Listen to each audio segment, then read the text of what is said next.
ശ്രുതി തിരികെ അശ്വിനരികിലേക്ക്.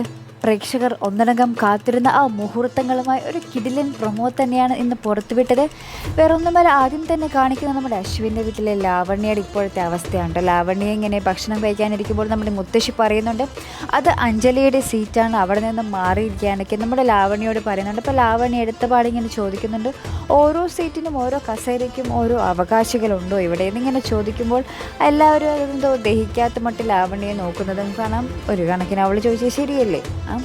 പിന്നീട് നമ്മുടെ ലാവണ്യ ഇങ്ങനെ വരുമ്പോഴേക്കും നമ്മുടെ മുത്തശ്ശി ഇങ്ങനെ പറയുന്നുണ്ട്, ഇന്നത്തേക്കുള്ള ചപ്പാത്തിയും കറികളെല്ലാം നീ തന്നെ ഉണ്ടാക്കണമെന്നിങ്ങനെ മുത്തശ്ശി ഓർഡർ ചെയ്യുന്നത് കാണാം. അപ്പോൾ ലാവണ്യ ഇങ്ങനെ അയ്യോ താൻ നീ എന്ത് ചെയ്യുമെന്നുള്ള രീതിയിൽ ഇങ്ങനെ അറിയാം, ഭക്ഷണം ഉണ്ടാക്കാൻ അറിയാൻ പാടില്ലാഞ്ഞിട്ടായിരിക്കാം അങ്ങനൊരു രീതിയിൽ ലാവണ്യ നിൽക്കുന്നുമുണ്ട്. പിന്നീട് നമ്മളെ കാണിക്കുന്ന നമ്മുടെ ശ്രുതി നമ്മുടെ ആ കൃഷ്ണൻ്റെ രൂപം എടുത്തുകൊണ്ട് ഇങ്ങനെ ചോദിക്കുന്നുണ്ട്, താൻ ഈ ചെയ്യുന്നത് ശരിയാണോ, താനിപ്പോൾ നാട്ടിലേക്ക് പോകുന്നത് ശരിയാണോ, തൻ്റെ അച്ഛൻ ഇങ്ങനത്തെ ഒരു അവസ്ഥയിൽ നിൽക്കുമ്പോൾ താൻ ഇവിടെ നിന്ന് എന്തെങ്കിലും ജോലി ചെയ്ത് അച്ഛയെ സഹായിക്കുകയല്ലേ വേണ്ടതെന്നൊക്കെ ഇങ്ങനെ ശ്രുതിയുടെ ഉള്ളിൽ ഇങ്ങനെ പറയുന്നുണ്ട്.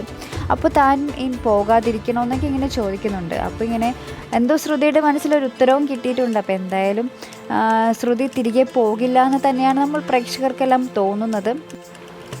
മിക്കവാറും ശ്രുതി അശ്വിൻ്റെ ഓഫീസിലേക്ക് ജോലിക്കായി തിരികെ പോകുമെന്ന് തന്നെയാണ് നമ്മുടെ എല്ലാം ആ ഒരു വിശ്വാസവും കാത്തിരിപ്പൊക്കെ അതിനുവേണ്ടി തന്നെയാണ്. അപ്പോൾ എന്തായാലും ശ്രുതി തിരികെ അശ്വിൻ്റെ അടുത്തേക്ക് എത്തുന്ന ആ നിമിഷങ്ങൾക്കായി നമുക്ക് കാത്തിരുന്ന് കാണാം. അപ്പോൾ ഇതുപോലുള്ള പ്രൊമോ റിവ്യൂസിനും എപ്പിസോഡ് റിവ്യൂസിനും ഒക്കെ നിങ്ങൾ മറക്കാതെ ചാനൽ സബ്സ്ക്രൈബ് ചെയ്യുക. അടുത്തൊരു വീഡിയോയുമായി വരുന്നത് വരേക്കും ബൈ.